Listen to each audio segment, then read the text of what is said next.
आज हम गुरु के ट्रांजिट के बारे में बात करेंगे। हम ये जानते हैं कि गुरु कुंडली के सबसे शुभ ग्रह माने जाते हैं और ये माना जाता है कि गुरु जिस भी हाउस या प्लैनेट को देखते हैं उसे शुभता प्रदान करते हैं। हम कहते हैं कि उस पर ईश्वरीय कृपा प्राप्त होती है।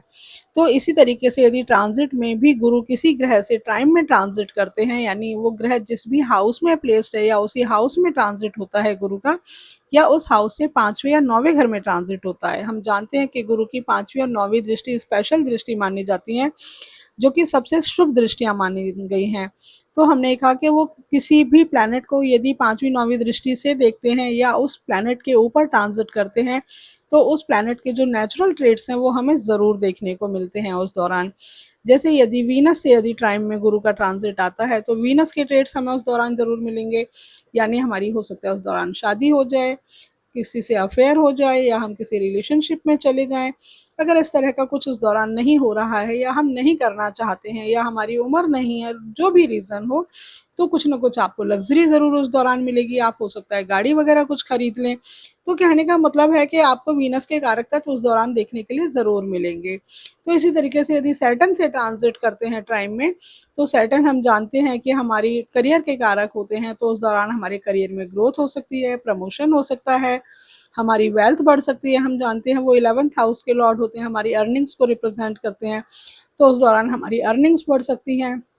इसी तरीके से मरकरी की अगर हम बात करें, हम जानते हैं कि मरकरी एजुकेशन के कारक होते हैं, नॉलेज के कारक होते हैं। तो उस दौरान हो सकता है हम किसी एजुकेशनल इंस्टीट्यूट में एडमिशन ले लें, कुछ ना कुछ नया सीखने के लिए ट्राई कर सकते हैं उस दौरान। ये टाइम बहुत अच्छा होता है कुछ भी इस तरह की चीज़ें करने के लिए, कुछ भी नया सीखने के लिए।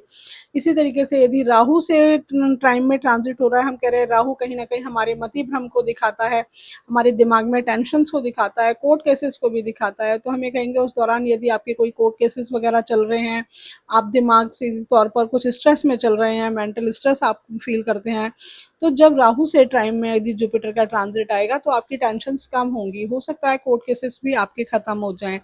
तो इस तरीके से हमें हर प्लैनेट से ये देखना होता है कि जुपिटर का ट्रांजिट बहुत अच्छा ट्रांजिट, बहुत पॉजिटिव ट्रांजिट माना जाता है। हाँ, हमें ज़रूर ध्यान रखना होगा कि ट्रांजिट कुंडली देखने का थर्ड स्टेप होता है। तो यानी अगर हमारी कुंडली में प्रॉमिस है उन चीज़ों के, यानी जिस भी इवेंट के होने की हम बात कर रहे हैं, अगर उससे हमारे क्या कहते हैं इवेंट हैं, तो ही वो हो पाएंगे। लेकिन फिर भी कुछ ना कुछ ट्रेड्स हमें उस प्लैनेट संबंधी उस दौरान हमें ज़रूर देखने को मिलेंगे।